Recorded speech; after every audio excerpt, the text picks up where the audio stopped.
తిరుమల లడ్డూలో కల్తీనే వ్యవహారంపై దర్యాప్తుపై సుప్రీంకోర్టు ధర్మాసనం కీలక ఆదేశాలు జారీ చేసింది. స్వతంత్ర దర్యాప్తు సంస్థ ఆధ్వర్యంలో విచారణ జరపాలని ఆదేశించింది. ఇక పూర్తి అప్డేట్స్ మా ప్రతినిధి ప్రసాద్ ఢిల్లీ నుంచి లైవ్ లో అందిస్తారు. ప్రసాద్, ఈ ఇండిపెండెంట్ సిట్ దర్యాప్తు బృందంలో ఏ స్థాయి అధికారులు ఉండనున్నారు? దీనికి సంబంధించి ఆర్డర్ కాపీలో డీటెయిల్స్ ఉన్నాయా? అంటే పూర్తిగా వాళ్ళు స్థూలంగా చెప్పారు ఈ సుప్రీంకోర్టు ధర్మాసనం. అయితే ఆర్డర్ కాపీ వచ్చిన తర్వాతనే కానీ ఇంకా స్పష్టత వచ్చే అవకాశం ఉంది.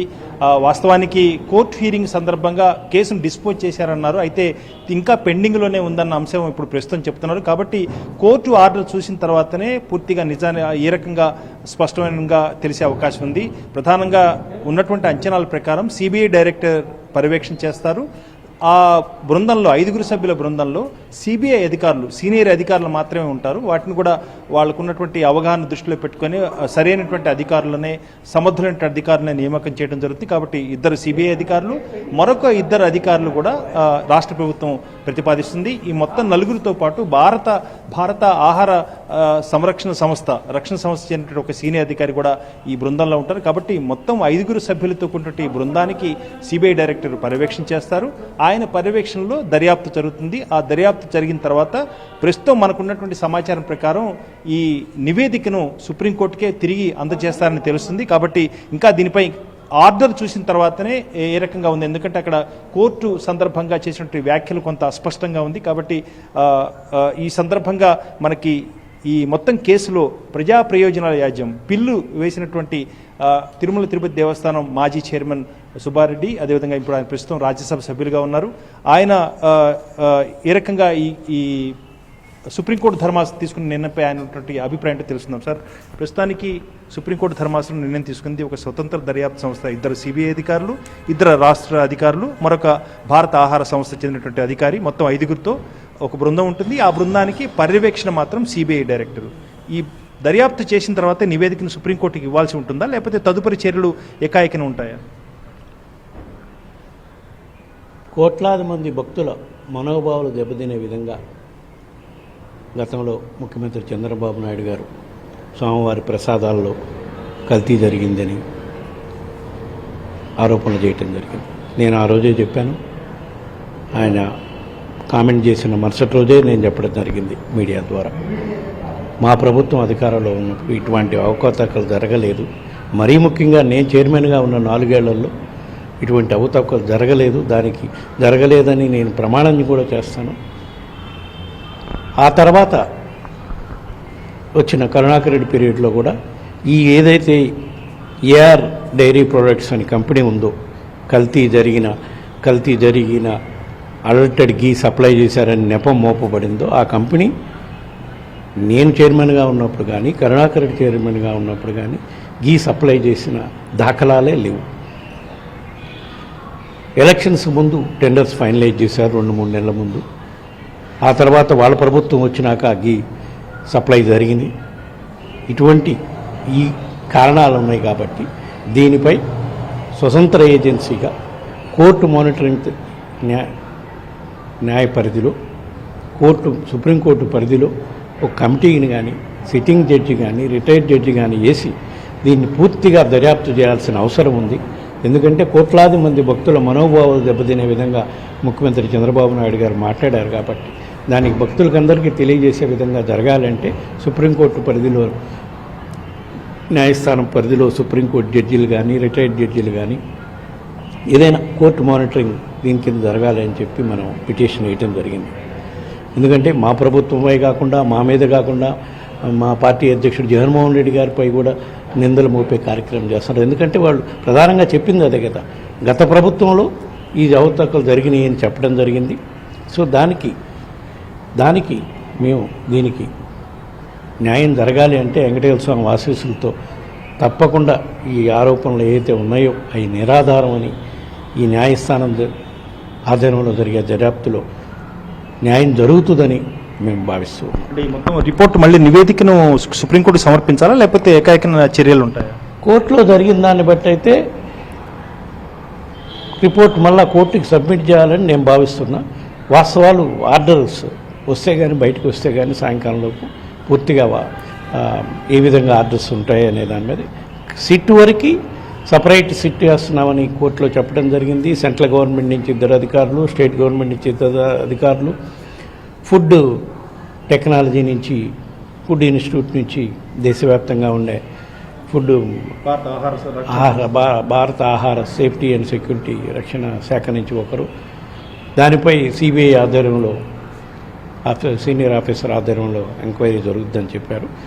అది కోర్టుకు సబ్మిట్ చేస్తారో లేదా వాళ్లే నిర్ణయం తీసుకుంటారా అనేది కోర్టు ఆర్డర్స్, రిటర్న్ ఆర్డర్స్ వస్తే కానీ మనకు కొంచెం క్లారిటీ రాదు.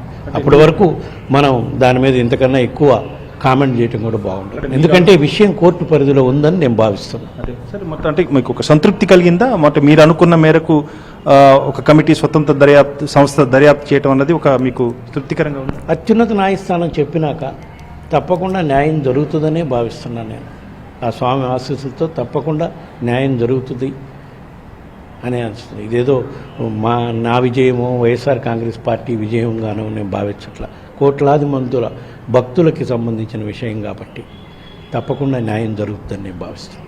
మీ హయాంలో మీ ప్రభుత్వ హయాంలో ఇలా జరిగిందని ఇలాంటి ఆరోపణలు రావడం బాధగా అనిపించిందా మీకు? తప్పకుండా చాలా బాధాకరణం. ఈ 10 రోజుల నుంచి వాళ్ళ ఎస్పెషల్లీ ఎన్డీఏ కూటమి పక్షాలు చేస్తున్న ఆరోపణలు చూస్తే చాలా బాధాకరమైన సంఘటనలు జరిగాయి. సరే, వాటన్నిటి గురించి ఇప్పుడు నేను మాట్లాడదలుచుకోలే. కోర్టు పరిధిలో, సుప్రీంకోర్టు పరిధిలో విచారణ జరుగుతుందని నేను భావిస్తున్నా. తప్పకుండా న్యాయం జరుగుతుందని నేను భావిస్తున్నాను. ప్రభుత్వం మారుతున్న క్రమంలో భాగంగా ఈ కాంట్రాక్టర్లు ఏమన్నా అడ్వాంటేజ్గా ఏమన్నా తీసుకున్నారా? ఏమో కారణాలు తెలియాలి, ఎంక్వైరీలో అయ్యేదే. నేను అదే చెప్పా కదా, మా ప్రభుత్వం అధికారంలో ఉన్న 5 ఏళ్లలో, నేను చైర్మన్గా ఉన్నప్పుడు 4 ఏళ్లలో కానీ, నా తర్వాత కరుణాకర్ రెడ్డి చైర్మన్గా ఉన్న 9 నెలలో 10 నెలలో ఉన్నారు. అప్పుడు కానీ ఈ సప్లయర్ ఏఆర్ డైరీ ప్రొడక్ట్స్ అనే సప్లయర్ గీ సప్లై చేసిన దాఖలాలే లేదు. కొత్త ప్రభుత్వం అధికారంలోకి వచ్చినాక జూన్ 12 తర్వాత, జూన్ 10వ తారీఖు తర్వాత ఎప్పుడో సప్లై స్టార్ట్ చేశారు. అంటే వీళ్ళు టెండర్లు దానికన్నా 1 నెల ముందో 2 నెలల ముందో పిలిచుంటారు. అప్పటికి నేను అనుకోవటం అయితే మార్చి 16 నుంచి ఎలక్షన్ కోడ్ అమల్లో ఉంది కాబట్టి బోర్డు ఉన్నా కూడా వాళ్ళకి అధికారాలు పనిచేయదు, అధికారాలు ఉండవు. అధికారులే నిర్ణయం తీసుకోవడం జరుగుతుంది. అది ఎవరి పీరియడ్లో జరిగింది, ఆ టెండర్ ఏం జరిగింది అనేది ఎంక్వైరీలో అన్నీ తేలుతాయి కాబట్టి న్యాయం జరుగుతుందని నేను భావిస్తున్నాను. మనసైతే తేలికపడింది కొంతవరకు, పూర్తిగా కాదు. కోర్టు నుంచి మనం మోపబడిన నిందలు వాస్తవాలు కాదని తెలిస్తే పూర్తి స్థాయిలో తేలికపడుతుంది. ఇప్పటివరకు కొంతవరకు తేలికపడింది. తిరుపతి లోక్సభ నియోజకవర్గం ప్రాతినిధ్యం వహిస్తున్నట్టు గురుమూర్తి కూడా ఉన్నారు, డాక్టర్ గురుమూర్తి. సరే, ఎట్లా ఉంది మొత్తం ఈ పరిణామాలు చూసి, కోర్టు నిర్ణయం చూస్తే మీకు ఏమనిపిస్తుంది? ఒకటన్నా ఏదైతే వైఎస్ఆర్ కాంగ్రెస్ పార్టీ నుంచి మా నాయకులు, మా సుబ్బారెడ్డి సార్ కానీ, మా జగన్ సార్ కానీ, వీళ్ళందరూ కూడా మొదటి నుంచి ఏదైతే చంద్రబాబు నాయుడు గారు చేసినటువంటి అభియోగాలు ఏవైతున్నాయో ఆయనే అభియోగాలు మోపి ఆయనే వేసినటువంటి సిట్ ద్వారా సరైనటువంటి విచారణ సరిగా జరగదు, తద్వారా 1 సైడెడ్గా ఏదైనా చేయడానికి ఉంటుంది అనే అభిప్రాయం వైఎస్ఆర్ కాంగ్రెస్తో పాటు ఇతర హిందూ సంఘాలన్నీ కూడా ఈ అభిప్రాయాన్ని వెలిబుచ్చడం జరిగింది. దీనికి సంబంధించి కూడా అత్యున్నత న్యాయస్థానం కూడా ఏకీభవించి ఈరోజు ఇలాంటి నిర్ణయాన్ని వెలిబుచ్చిందని మేము భావిస్తున్నాం. ఖచ్చితంగా ఆ సుప్రీంకోర్టు న్యాయస్థానం ఏదైతే చెప్పిందో వాళ్ళు చేసినటువంటి స్వతంత్ర దర్యాప్తు ద్వారా నిజానిజాలు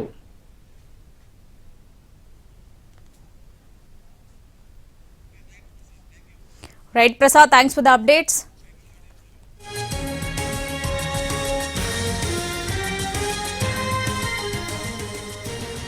తిరుమల లడ్డూలో కల్తీ నెయ్యి వ్యవహారం దర్యాప్తుపై సుప్రీంకోర్టు ధర్మాసనం కీలక ఆదేశాలు జారీ చేసింది. స్వతంత్ర దర్యాప్తు సంస్థ ఆధ్వర్యంలో విచారణ జరపాలని ఆదేశించింది. సిబిఐ డైరెక్టర్ పర్యవేక్షణలో లడ్డూ ప్రసాదం కల్తీ వ్యవహారంపై దర్యాప్తు జరుగుతుందన్నారు జస్టిస్ గవాయ్. ఇందులో సిబిఐ నుంచి 2 అధికారులు, అలాగే 2 రాష్ట్ర ప్రభుత్వ అధికారులు, ఫుడ్ సేఫ్టీకి సంబంధించిన ఓ అధికారి సభ్యులుగా ఉండనున్నారు. మరోవైపు ప్రసాదంలో నిజంగా కల్తీ జరిగితే మాత్రం అది ఆమోదయోగ్యం కాదన్నారు జస్టిస్ గవాయ్. లడ్డూ ప్రసాదం విషయంలో రాజకీయం చేయడం తగదన్నారు. అంతకుముందు కేంద్రం తరపున సొలిసిటర్ జనరల్ తుషార్ మెహతా వాదనలు వినిపించారు. సిట్ దర్యాప్తు ఒక్కటే సరిపోదన్న తుషార్ మెహతా కేంద్రం తరపున పర్యవేక్షణకు ఓ అధికారిని ఏర్పాటు చేయాలన్నారు. ఇది కోట్లాది మంది భక్తుల మనోభావాలకు సంబంధించిన అంశమన్నారు.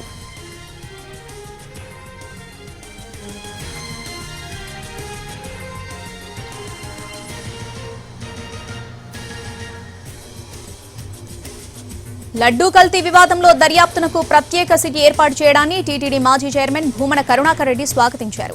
సిట్ విచారణలో అసలు విషయాలు వెలుగు చూస్తాయన్న విశ్వాసముందన్నారు. వెంకటేశ్వర స్వామి ఆలయంలో అన్నప్రసాదాలు లడ్డూ తయారీలో నెయ్యికి బదులుగా పశువుల కొవ్వు వాడారు అని ఈ రాష్ట్ర ముఖ్యమంత్రి చంద్రబాబు నాయుడు గారు చేసిన ఆరోపణల మీద సుప్రీంకోర్టు స్వతంత్ర సిట్ను ఏర్పాటు చేసి సిబిఐ నుంచి 2 ఆఫీసర్లు, రాష్ట్ర ప్రభుత్వం నుంచి 2 ఆఫీసర్లు, కేంద్ర ఆహార భద్రతా సంస్థ నుంచి ఒక అధికారిని దర్యాప్తును కొనసాగించడానికి నియమించటం మేము పూర్తిగా స్వాగతిస్తున్నాం. మా సమయంలో నేను గాని సుబ్బారెడ్డి గారు గాని టీటీడీ పాలక మండలి అధ్యక్షులుగా ఉన్న కాలంలో ఏ విధమైనటువంటి తప్పు చేయలేదని ఆ దేవదేవుని పాదాల మీదనే ప్రమాణం చేసి చెప్పటం జరిగింది. కేవలం దురుద్దేశ్యమైనటువంటి ఆలోచనలతో ఈ రకమైనటువంటి ఆరోపణలు మా మీద వేసి ఆ నిందను తుడుచుకోవటానికి మా మీద బురద చల్లటం అన్నది చాలా అన్యాయమైనటువంటి విషయం. ఈ ఆరోపణ ద్వారా దాదాపు 140 కోట్ల మంది హిందువుల మనస్సుల్లోకి గాఢంగా వెంకటేశ్వర స్వామి ఆలయ ప్రతిష్టకే మచ్చగలిగే విధంగా అందరూ భావించేటువంటి పరిస్థితి ఏర్పడింది. దీని మీద మా వాళ్ళు సర్వోన్నత న్యాయస్థానానికి వెళ్లటము, సర్వోన్నత న్యాయస్థానం దీని మీద చాలా స్పష్టమైనటువంటి ఆదేశాలు ఇవ్వటము జరిగింది. రాష్ట్ర ప్రభుత్వం నియమించినటువంటి సిట్ ఏ విధంగానూ కూడా న్యాయం చెయ్యదు అని మా భావన, అదే మా వాదన. ముఖ్యమంత్రిగా చంద్రబాబు నాయుడు గారు ఆయనే ఒక తీర్పును ఇచ్చి నెయ్యిలో పశువుల కొవ్వు కలిపారు అని తీర్పు ఇచ్చిన తర్వాత ఆయన నియమించినటువంటి సిట్ ద్వారా ఏ రకంగానూ కూడా సరైనటువంటి దర్యాప్తు జరగకపోవటమే కాకుండా ఖచ్చితంగా నిర్దోషులను దోషులుగా నిలబెట్టే ప్రయత్నం కూడా జరగవచ్చును అన్నటువంటి భావన అందరిలోనూ కూడా కలిగింది. కానీ ఈ రోజున సర్వోన్నత న్యాయస్థానం ఈ రకమైనటువంటి ఆదేశాలు ఇవ్వటం మూలంగా ఆ స్వతంత్ర దర్యాప్తు సంస్థ సిబిఐ డైరెక్టర్ పర్యవేక్షణలో వాస్తవాలను వెలికి తీసి ఏది నిజం ఏది అబద్ధం అన్నటువంటి విషయాలన్నీ కూడా అతి తొందరలో బయటికి వచ్చేటువంటి ప్రయత్నాలు చేస్తుంది అని మాకు ప్రగాఢమైనటువంటి నమ్మిక ఉన్నది. వెంకటేశ్వర స్వామి ఆలయంలో అన్నప్రసాదాలు లడ్డూ తయారీలో